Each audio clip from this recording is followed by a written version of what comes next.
Indeed, indeed. Here we are once again. Welcome to the Daily Huddle. My name is Chase Steele Greye. If you have never been on the Huddle before, I always like to start like that because we just don't know who's been here and who hasn't been here before.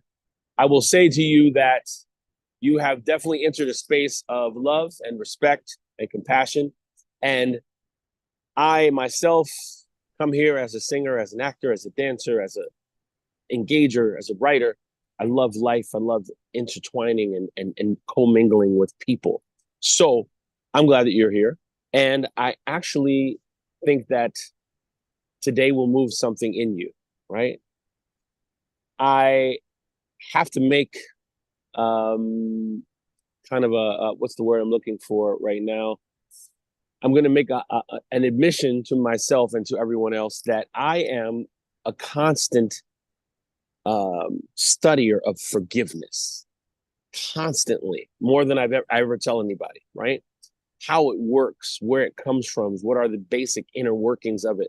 I'm always studying forgiveness because I believe it's so key to what we do in life as human beings, right? So the title today, who can you forgive so that your wellness can soar? And I know that this topic also goes into another one of our days. It kind of it can touch into relationships, and so on and so forth, but it still falls underneath the category of wellness, right? I have metrics that I've studied over long periods of time, most recently over the last few years, on forgiveness, why it's important. Where Laura said, forgiveness is finding freedom. I mean, I can't say it any better than that, right? I can't say it any better than that.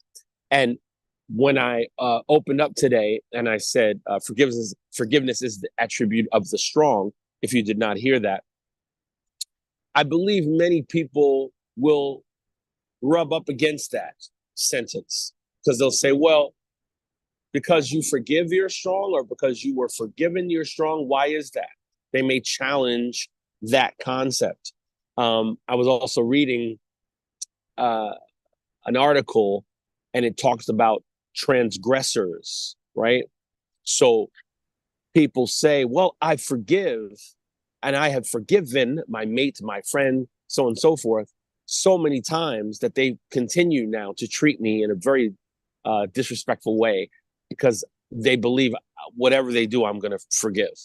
And I thought, wow, that is very interesting. Very interesting. Obviously, in the end, creating a more difficult connection between two people and then creating more distrust. And then, boom, now we're not in a good place anymore. I get that. I totally get that. I wanted to bring that up because people say sometimes, well, I've forgiven already and now I'm done. I'm like, okay, I understand that.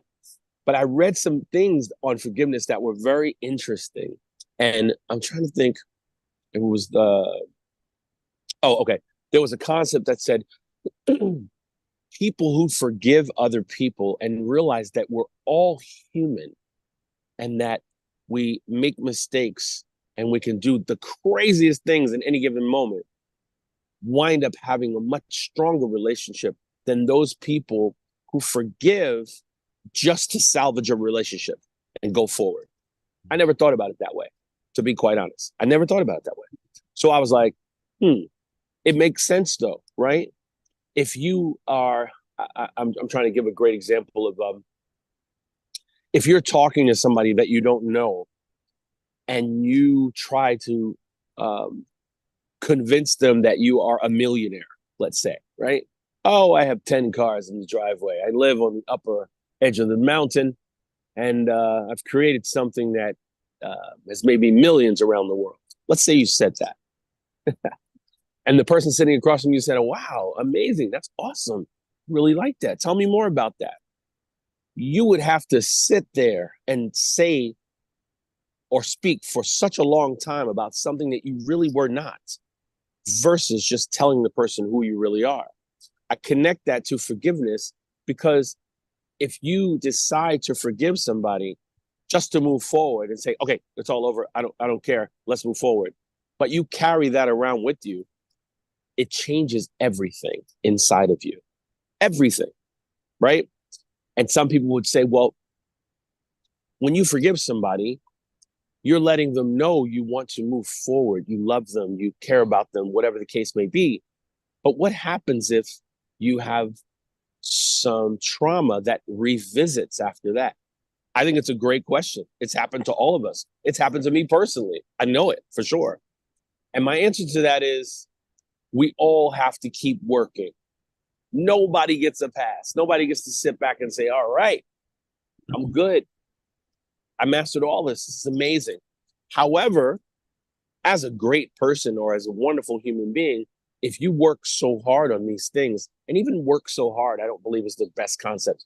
If you stay connected to the information, I believe that you can gauge your own self in a way that you're like, okay, I know how to deal with that. All right. I know how to deal with that. All right, great. I had a situation. I'm going to go a little personal right now.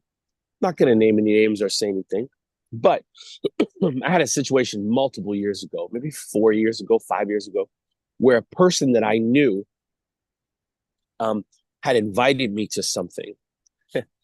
And the person invited me to something that was really amazing, like a really amazing event. And in the morning of that thing, I was speaking, I was having an outer call somewhere else, and I got really emotional and everything fell within me. My heart was hurting. I was crying. It was incredible. So I told this person, listen, I cannot go to the event tonight at like, I don't know, 10 in the morning. And this person said to me, you're going to cancel on me the same day? How? How can you do that? And I was like, hold on. Hold on a second. Now, as I remember, just for clarity, this was not a conversation. This was a text. We all know that texts do not have any inflection. So how we read them is mostly based on where we are mentally in that moment. I remember the person saying some really rude things. And I got to the point in the conversation or in the text where I said, okay, I can't do this anymore. I really apologize. And I'll have to speak to you another time. And that person was so angry at me that they stepped texting me and I had to block their number, right? After a little while, I said to myself, I have to forgive them and I have to get together with them and I have to explain to them what was happening in that moment. The person would not get together with me. They would not do anything. And I thought, wow. Interestingly enough, I ran into that person about 2 months ago, walking around the street. And when I saw her, she looked at me with a really funny look. And I said, hi, how are you? She said, I'm good. And I looked at her again and I said, are you sure? And then the words out of my mouth were, you have to let it go. Let it go. And I grabbed her to hug her.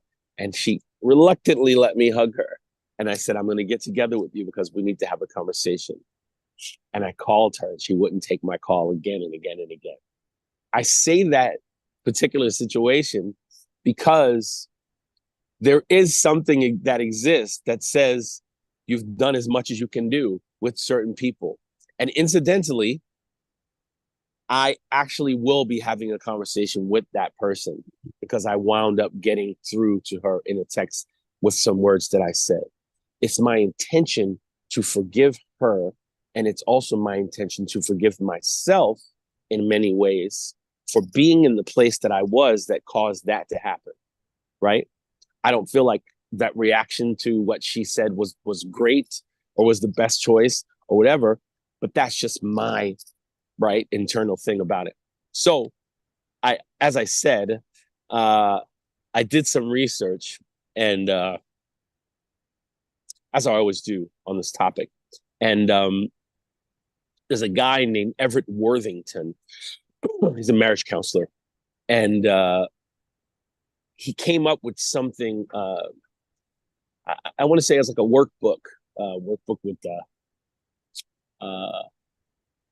exercises and prompts and stuff. And it was meant for couples to explore anger and fear and resentment and letting things go. And it said that the study went around the world to multiple countries. And I wrote how many, 5,000 or 6,000 participants. they did this workbook and they did this study, and there was a significant reduction in depression and anxiety and so on and so forth. And then Harvard had a interdisciplinary conference on forgiveness, and this guy's study was brought into that, and it was published as a preprint, and it's under review right now to become an actual medical journal. And I thought to myself, well, why is it that everyone's studying forgiveness so much? What is going on that the best of the best at Harvard, at Johns Hopkins is studying forgiveness so much? What's going on? And obviously, we know that it's important, right? We say that. I'm trying to think on this. Laura Clark. Once again, thank you so much for saying that. It must be important if we're studying it in institutions all around the world, right? I pulled up a statistic that says 62% of Americans say they need more forgiveness in their life. They need it. Think about that. It says they need it. There was an article. I'm going to tell you the name of it. I would love for you to read it. It was published by Johns Hopkins, and it's called Forgiveness. Your heart depends on it. Wow. What a title. Forgiveness, your heart depends on it. So, can you imagine the best of the best who study the mind, the heart, the body, everything say it depends on it? Like them saying your body depends on water. Think about that. So I took a couple pieces out of this.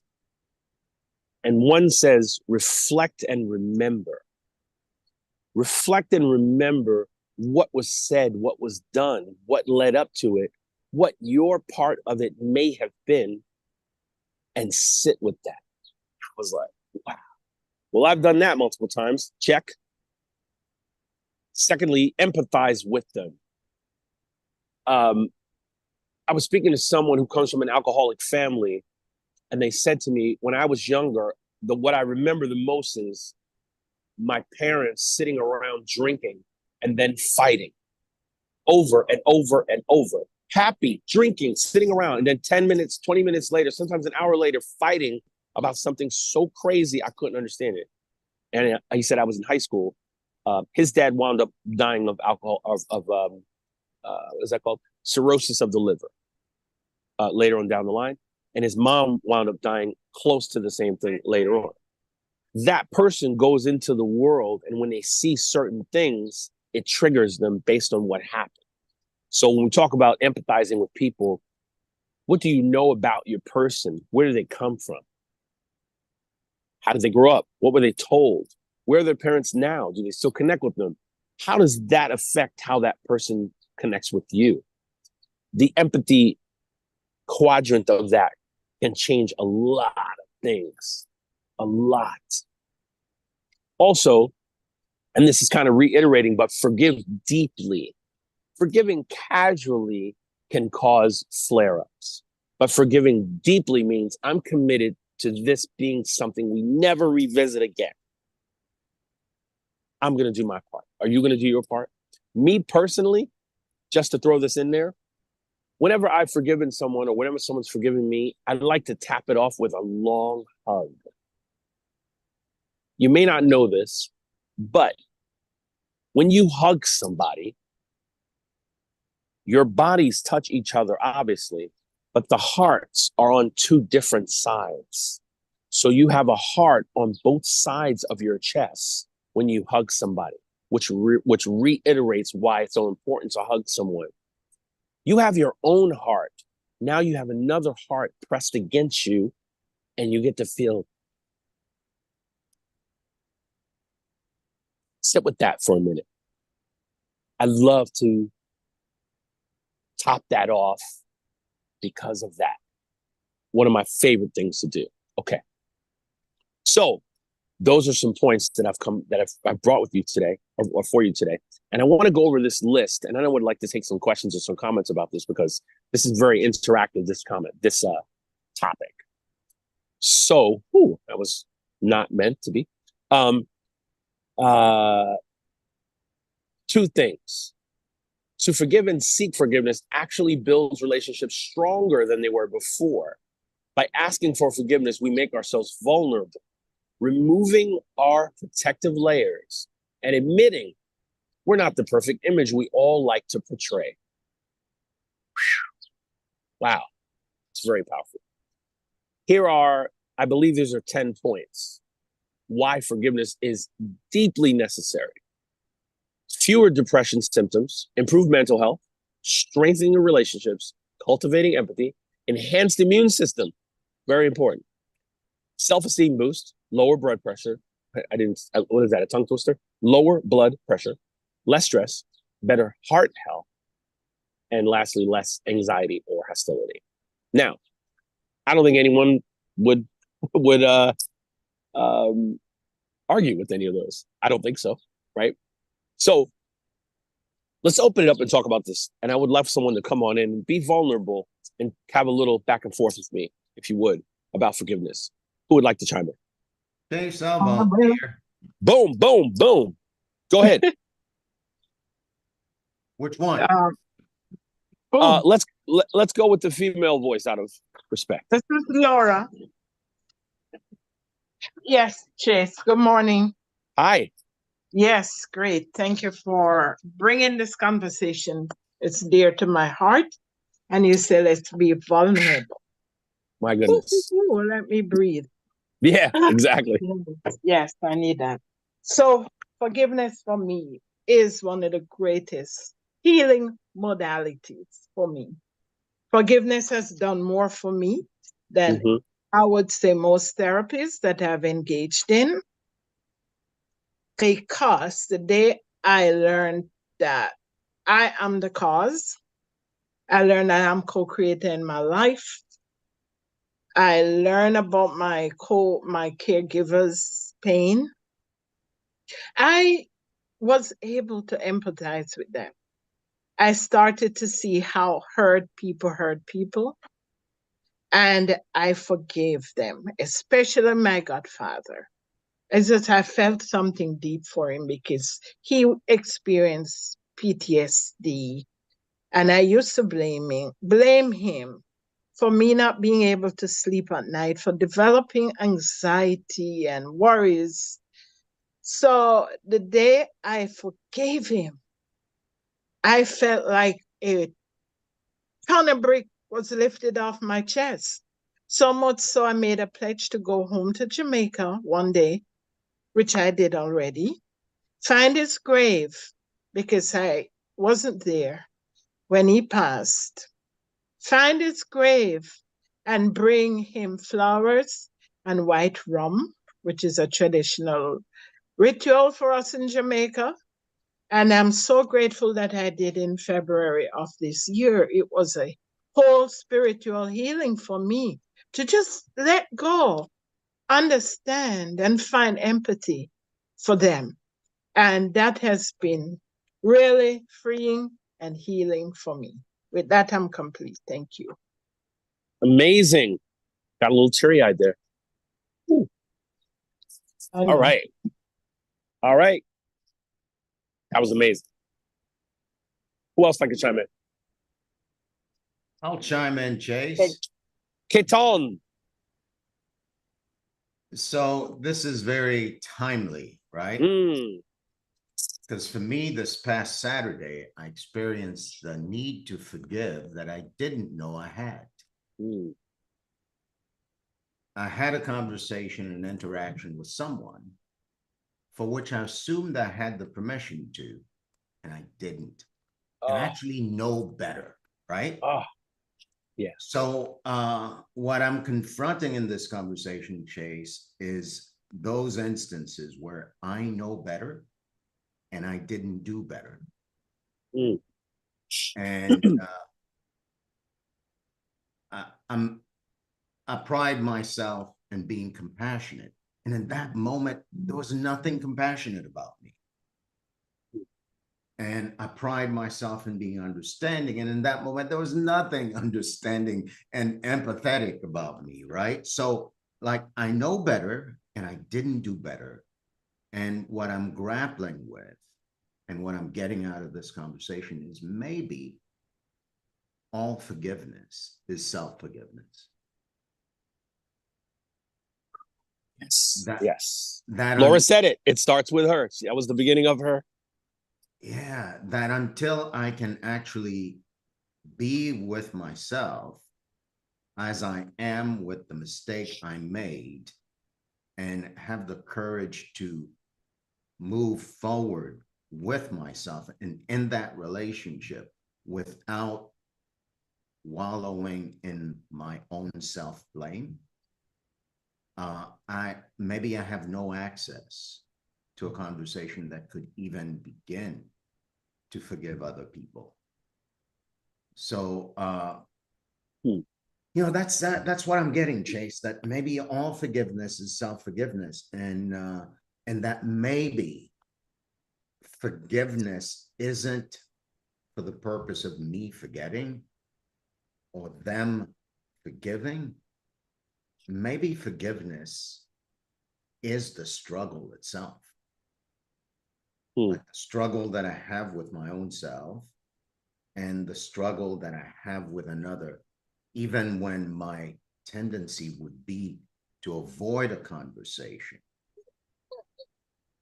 Maybe forgiveness is in that conversation, regardless of whether or not the conversation goes well or not. So to punctuate that, Chase, I'm looking forward to a conversation. Oh man, you and I have a serious I haven't conversation had the conversation yet. And oh my goodness, Terrell, you have no idea. We have a great conversation ahead of us. So I appreciate you. Thank you so much for chiming in. Yeah. Thank you. Anyone else? Grand Rising. Yes, I knew my sister was going to come in. I knew it. I said she's on her way. Let's just let her come on in. Go ahead. Grand Rising to everyone. Thank you so much, my dear brother Chase, for the topic. Thank you so much for emphasizing on that forgiveness. And I will piggyback on what Laura says. It's free you. It free you mentally, physically, morally. Right. I'm telling you, you see life a complete different perspective when you learn to practice forgiveness. But don't practice forgiveness from just your tongue out. Practice forgiveness from your tongue in. Because the result is perfect result. Correct. And why I say that is that I remember in 2022, I make it my duty to go and visit my dad. My father, I have not spoken to him maybe for 40 years. 40? And 40 years. Wow. And someone told me, if you don't go and make amendment with that man, you cannot move on. And when I went to Costa Rica in 2022, meet him, and we hugged and we embraced and we just was melt down. And the first thing he says to me, I am so sorry. I am so sorry. I've not knowing what I know today if I know it 60 years ago. And we apologize to each other.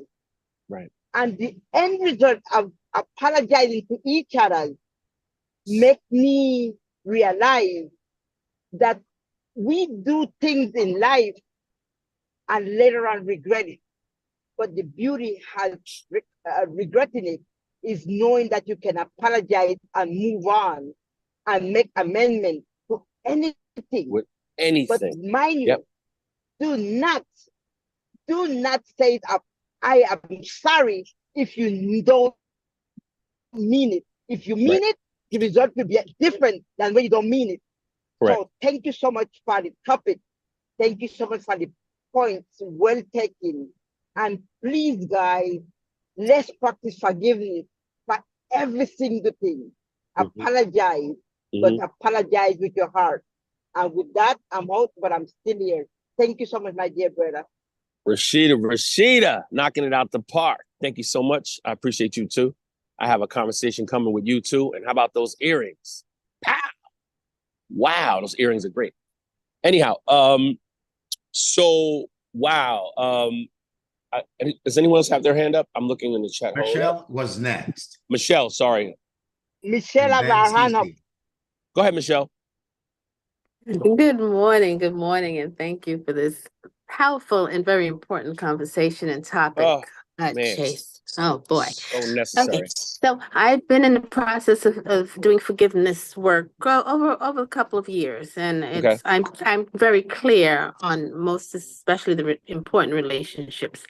But I'm realizing that in your conversation that there is forgiveness that I need to do unto myself, because there was an incident where I hired a lawyer, two lawyers, and they fell down on the job. It was during COVID. And as a result, I'm still being impacted by the results of their failure to serve. And though I've said to myself, I forgive them, I've done forgiveness exercise, but I realized in this conversation that I have not totally forgiven them, because there's some residue still there. Because if I met them on the street, I would not be eager to hug them. That's so deep. There's still residue there. There's still some tainted something that I'm not there yet. So that's why I say I'm willing to forgive them. So I'm leaving the space open for more healing to take place. And I'm hearing in this conversation that it's on me to do that. It's on me to I would suggest, because I didn't he didn't come to me. I went to him. I chose him. Right. So I co-created that relationship initially. I initiated that with them. And though there's responsibility on their part, I have to look that there was something in me that drew me to him and her, and whatever that is, I need to get clear and release. I would suggest, it's just a suggestion, something came to my mind. Revisit the writings of Nelson Mandela. Okay. They are so amazing. Wow. And just go online and look at some of the things Nelson Mandela says about forgiveness. But I understand where you're coming from, and I appreciate your comment. Thank you so much. Yes. Thank you. All right. One more. Come on, one more. Something. Let's go. Yes. Forgiveness of others is not because they deserve forgiveness. It's because I deserve peace. Thank you. I always forgive my enemies because that annoys them. And forgiveness is the final form of love. I forgive myself and set myself free by forgiving others. And I also forgive myself. So love, that's one of our principles. So thank you, everyone. Great subject. Bye. And I'll be talking with you, CC, as well. We have you know what's great about this call? I have so many great pillars that I can pull from, male and female. And when you just said what you said about it's not because they deserve it, it triggered me in my head. Although I know that statement and I agree with it, the other side of that is, what if you are the person that shows the most cantankerous, angry, vindictive person forgiveness, and you open that cavern for them? Just you. You're the person who opened it up. And you say, I forgive you because I think you're worthy of it, because I know you're a better person than this. What if that is the thing that you do for that person? Just putting it out there. So time flies. We have to we need a webinar, Chase. It's true. It's really true. There's so much more to say on this topic. Maybe we'll do a part 2 one day. But I will leave you with a final thought, and then we'll go into our tenets. And that is, I am going to be very transparent right now and say that this topic chose me today. I believe I'm a phenomenal forgiver. However, there's some residue in my brain about some things, and I needed this topic just as much as some of you did. I am just a diligent worker on this topic. I can't impress upon you this enough because you don't see me when I'm off camera. But oh my goodness, I study this so much, so I know I'm getting better at it. So, my good people, so many emotions today. So many emotions from me that I kept in control that I need to deal with when I shut down. However, please remember our tenets: to live out loud to your fullest potential, to love more than you're loving right now in many ways. Obviously, forgiveness is part of that. Move your body more than you have before. If you live in a major city and you want to do something else different to move, do it today. Give yourself that gift. Eat mostly plant-based overall, right? In a month, if you took 10 days to eat plant-based, I guarantee you would find a difference in your life and in your system. I'm telling you the truth, right? Also, stress less, right? Get some more sleep, because sleep is vital and important. And you know that you always need to check yourself before you wreck yourself. This has been our Daily Huddle today, a very positive and a very necessary one. I appreciate you so much for being here. Please go into your day with intention, creating the day that you desire. Create it before it happens in your mind.